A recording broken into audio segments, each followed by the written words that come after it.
A local nonprofit is working to end homelessness one school bus at a time.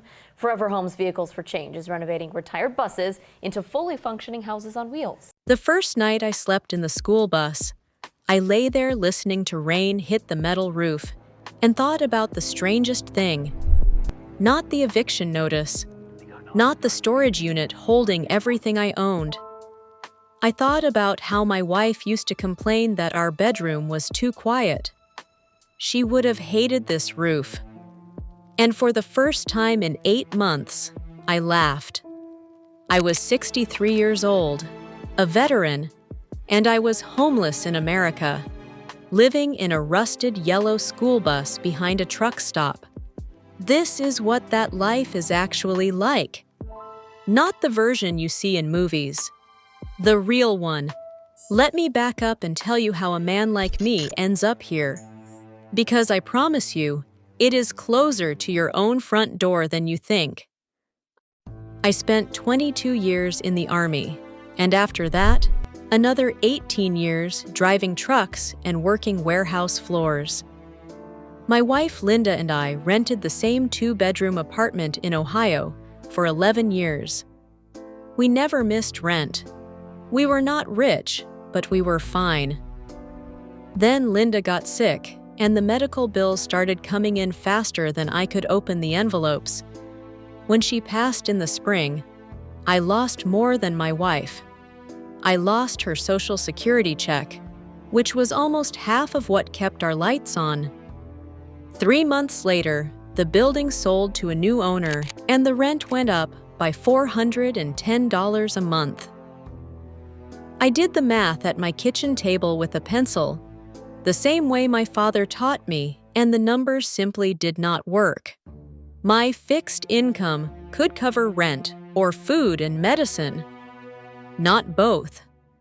I asked for more hours at the warehouse, but nobody wants to give overtime to a man with 2 bad knees. I sold Linda's car. I sold my tools. I sold my wedding ring. And I am not ashamed to say I cried in the pawn shop parking lot like a child. The eviction came in October.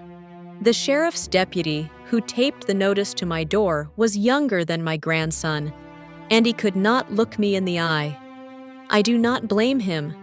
I could not look at myself in the mirror either. Becoming homeless is not one big fall. It is 100 small slips. And by the time you realize you are sliding, there is nothing left to grab. I spent 2 weeks sleeping in my old pickup truck, and let me tell you, a bench seat is no place for a man in his 60s. My knees locked up, my back seized. I woke up one morning in a grocery store parking lot and could not feel my left foot. That was the morning I decided that if this was going to be my life for a while, I needed a real plan. And the plan turned out to be a 1994 school bus that a rural church was selling for $2,800. That bus was nobody's dream home. The tires were cracked. Mice had built a whole neighborhood under the back seats. Rust was eating through the wheel wells, and the whole thing smelled like mildew and old hymnals. But the engine turned over, the roof did not leak except in one corner, and it had something my truck never did. Room to stand up. You do not understand what a luxury standing up straight is until you have lost it. I used the last of my savings on that bus, and people told me I was crazy. Maybe I was. But a bus gives you things a tent never will. Steel walls between you and the weather. A door that locks. Windows you can see out of before anybody sees in. And to the rest of the world, an old bus parked at the edge of a lot is just an old bus. Nobody assumes a man is sleeping inside it. That invisibility, as painful as it is, also keeps you safe. I tore out most of the seats with a borrowed wrench over 3 long days. My hands blistered and bled, and I kept working because for the first time in a year, I was building something instead of losing something. I kept 4 seats and turned 2 of them to face each other with a plywood board between them for a table. A camping cot in the back became my bedroom. Plastic storage bins became my dresser, my pantry, and my filing cabinet. Because even homeless, a man drowns in paperwork. Then winter came, and winter is where this life stops being an adventure and becomes a fight. An empty school bus in January is a steel freezer. The metal walls pull the heat right out of your body. My first cold night, the temperature inside the bus dropped to 19 degrees, and I woke up with frost on the inside of the windows, and my water jugs frozen solid. I learned fast. A small propane heater became the most important thing I owned, and I treated those propane canisters like gold bars. You never run it while you sleep. A man 2 lots over from me did, and the carbon monoxide almost killed him. You heat the bus before bed, shut it off, and then you survive the night with layers. 2 pairs of socks, thermal underwear, sweatpants, a wool cap my Linda knitted years ago, and a sleeping bag rated for 0 degrees inside 2 blankets. Condensation became my strangest enemy. Every breath you take all night turns to water on that cold metal ceiling, and by morning, it rains inside your own home. I fought it with cracked windows, moisture absorbers from the dollar store, and towels clipped along the ceiling ribs. Lose that fight and you get mold, and mold in your lungs at my age is a hospital visit you cannot afford. Now let me walk you through an ordinary day, because the ordinary days are the truth of this life. I wake with the sun, because without electricity, the sun is your schedule. First job of every single day is water.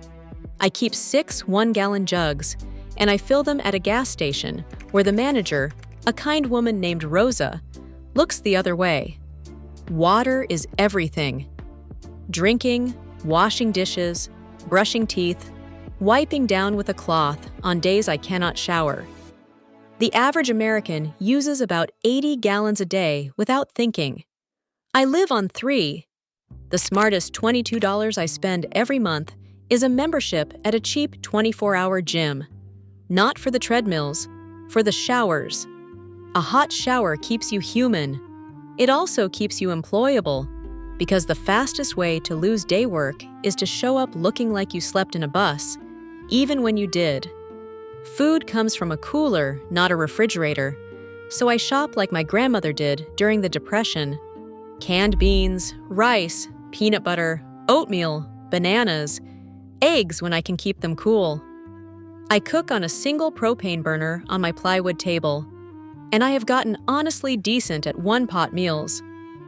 Tuesday nights, a church downtown serves a hot dinner, and I go, not just for the food, but because Miss Dorothy, who serves the green beans, remembers my name and asks about my knees. You would be amazed what being remembered does for a man. Then there is the question everyone asks me, where do you park? And the answer is, carefully and never the same place twice in a row.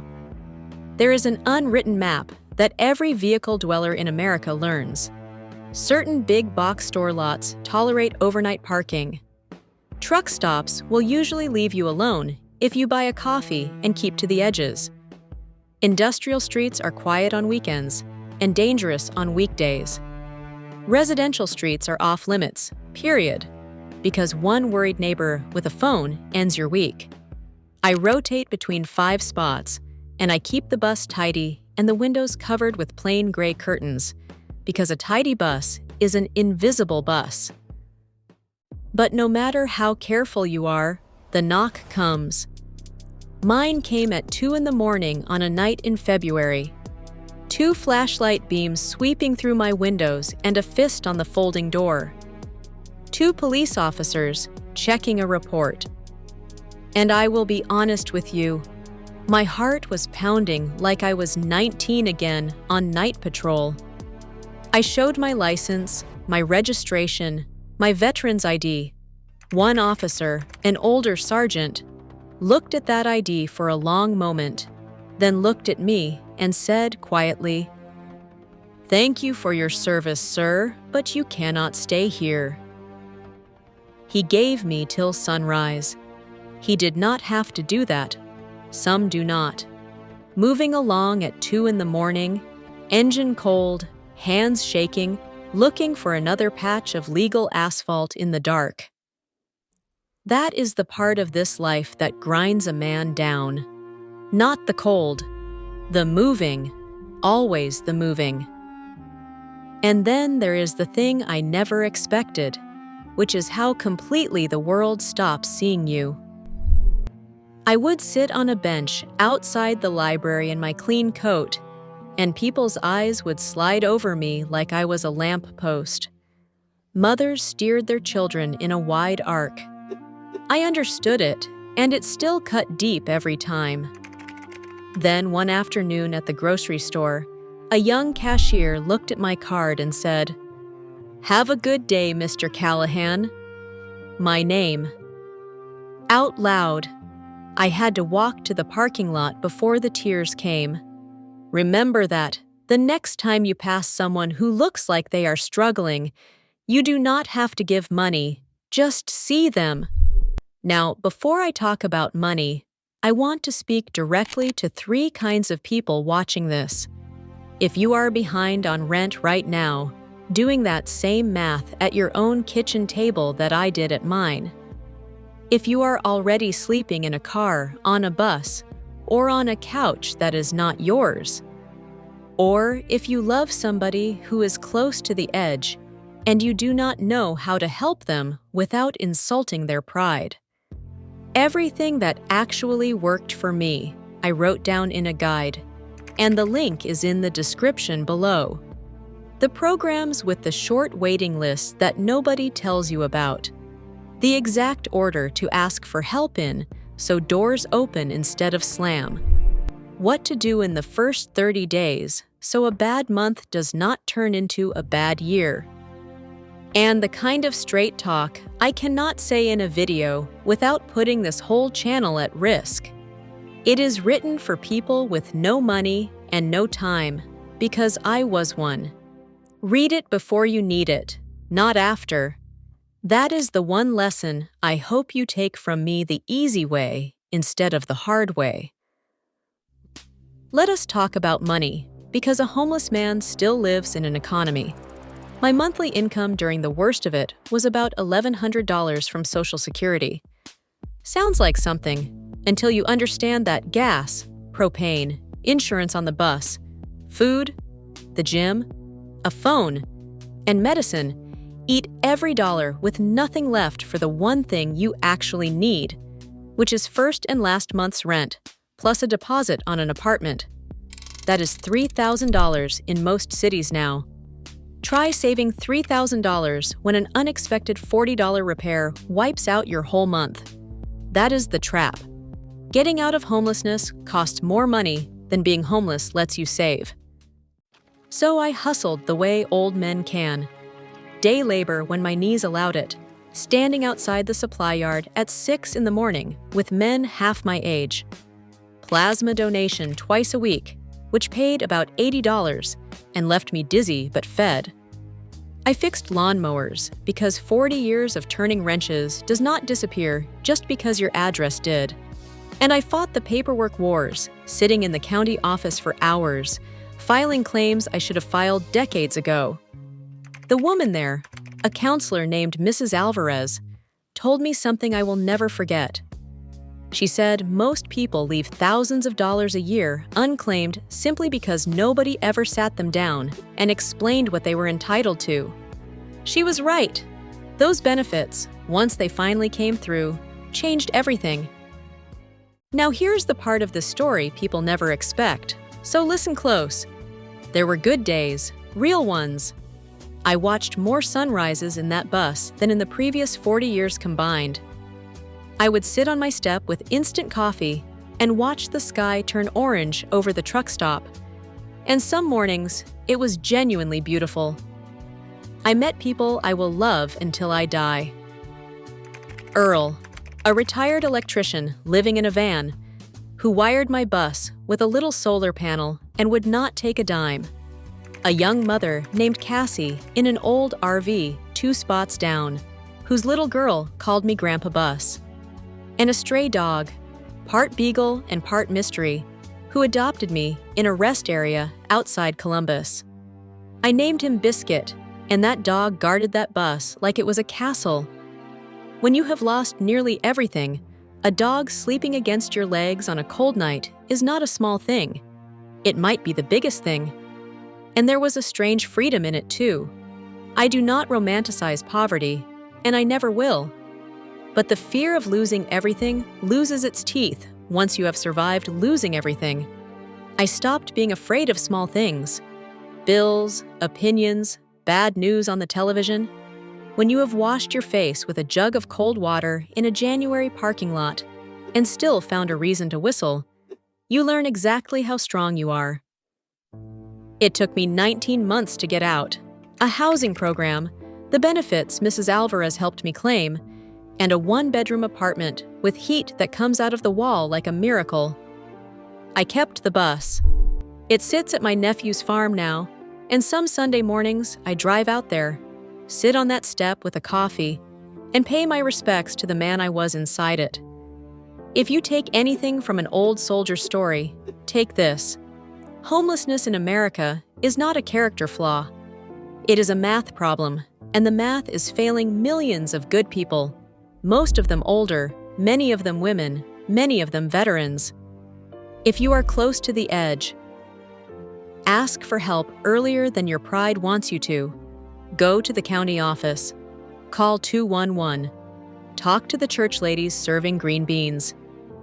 And if you want the whole map, everything I learned the hard way, it is in that guide in the description. Help exists, but it does not come looking for you. You have to knock on its door before someone knocks on yours. And if you are safe and warm tonight, be grateful, and then be useful. Learn the name of one person the world has stopped seeing. That is where every way back begins, with somebody saying your name out loud. If this story moved you, hit subscribe, because next week I am telling you about the coldest night of my life, the night the propane ran out at 4 below zero, and the stranger who saved me. You do not want to miss that one. Until then, this is an old man who kept his dignity in a school bus, wishing you a warm bed and a soft morning.